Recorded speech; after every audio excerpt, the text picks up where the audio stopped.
மீறினதுக்காக மாசம் மாசம் 1ஆம் தேதி சம்பளம் காவல்துறை அதிகாரி வாங்க என் சம்பளத்துல 5000 ரூபாய் வச்சுக்க வாங்க நீதி கொந்தளிச்சாதீங்க, பொறுமையா கடப்பிடிங்க. அரசாங்கம் வந்து 30 நாள் கொடுக்குது. நாங்க தினமும் கொடுக்குறோம் சார். கேளுங்க சார். நாங்க தினமும் கொடுக்குறோம் சார். சார் கேளுங்க சார். உழைப்பை மதிக்கிறோம். ஐயோ நான் பேசும்போது இப்படி குறுக்க பேசினா எப்படி? கேளுங்க சார். அந்த அம்மா சொல்ற ஒரு விஷயம் 4 வருஷம் குடிக்க அடிமையானனே ஒரு 50 ரூபாய் மெட்ராஸ்ல குடும்பம் நடத்துறது எப்படிங்க சார்? ஒரு 50 ரூபாய் கொடுக்க மறுத்துட்டாருங்க சார். அவன் கஷ்டம் அவனுக்கு தெரியும். ஒரு போதைக்கு அடிமையானதுனாலதான் இன்னைக்கு என் குடும்பம் தனியா ஒரு பொம்பளை எந்த ஒரு உறவுகளும் இல்லாம குடும்பம் நடத்துறது எவ்வளவு கஷ்டம் நீங்க நினைச்சு பாருங்க சார். அதுக்கு ஒரு உதவி செய்ய ஒரு மதுப்பிரியர்களா வந்தாங்க சார். உழைப்பு தானே சார் எனக்கு கை கொடுக்குது. அம்மா சொல்றதுலயும் நியாயம் இருக்கு சார்.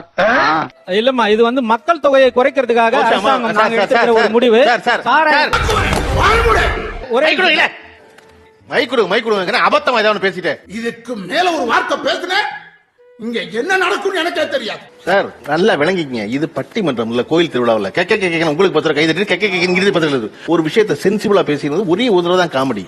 திரும்ப பண்ணோம்னா முட்டாள்தனம். அதுக்கு பேரு கோவம் வரா மாதிரி காமெடி பண்ணதான் உனக்கு பல தடவை சொல்லியிருக்கிறேன். ஒரு அம்மா தன் கணவனை இழந்த கதையை சொல்லிக்கிட்டு இருந்தா ஆரம்பிக்க கூடாது சார். நிப்பாட்டுங்க sir.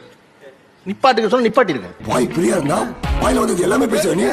8-9 years back I started. அது எப்படின்னா friends after long years I met my school friends and college friends எல்லாம். எனக்கு எவ்வளவு ஃப்ரெண்ட்ஸ் இருக்காங்கன்னு தெரியுமா? மீட் பண்ணும்போது I never use to drink. அப்போ அவங்களோட போவேன் இவங்க சொன்ன மாதிரி. But I never use to drink. அதுக்கப்புறம் ஒரு நாளைக்கு வந்து ஸ்ப்ரைட்னு சொல்லி they gave it to me. நாக்குல டேஸ்ட் ஒட்டிக்கிச்சு. அதுல இருந்து கண்டினியூ பண்றேன். ஒவ்வொன்னுக்கு ஒரு பிளாஸ்டிக் வச்சிருக்கா. நான் பேசிக்கிட்டே நானும் I had one and then எனக்கு தெரியல. அதுக்கப்புறம் they all started laughing and they said இதுல என்ன இருக்கு தெரியுமா அது. அப்புறம் தான் எனக்கு தெரிஞ்சதுங்க அவங்க என்ன ஏமாத்தி இருக்காங்கன்னு. அதுக்கப்புறம் then அப்போல இருந்து start ஆனதுதான். But I'm occasional drinker like you know when parties and get-togethers, families, friends. Alcohol இல்லாமல் நம்மால் வாழ முடியாது. குடிக்கவங்க எல்லாமே ஒரு பெரிய சட்டங்களை மதிப்பது கிடையாது. ஒரு நோர் பாய்க்குன்னு விட்டுருப்பாங்க. அந்த இடத்துல தான் வண்டியை கொண்டு போய் நிப்பாட்டுவாங்க. இத பத்தி நிச்சயம் கம்ப்ளைண்ட் கொடுத்தாகணும். காலரை தூக்கிடுவாங்க. நான் தண்ணி அடிச்சிருக்கேன், நான் யாரு உனக்கு தெரியுமா, நான் இன்னாரு. நீங்க குடிச்சதே இல்ல?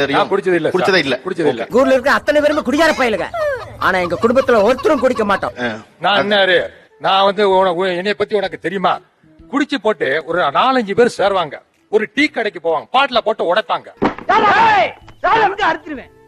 ஹோட்டலுக்கு போவாங்க, சாப்பிட்டு துட்டு கொடுக்க முடியாதுடா, உன்னால என்ன செய்ய முடியுடா. ஆட்டோல ஏறுவாங்க, ஆட்டோக்கு காசு கொடுக்க மாட்டாங்க. இதெல்லாம் குடினால ஏற்படுது. இவ்வளவு விஷயத்தை சொல்றீங்களே, யாருன்னு நீங்க? குடிச்சிட்டு வரவங்களை எப்படி கண்டுபிடிக்கணும்னா சட்டை இட்டையில எல்லாம் கலாட்டி மேல தூக்கி போட்டு விடுவாங்க.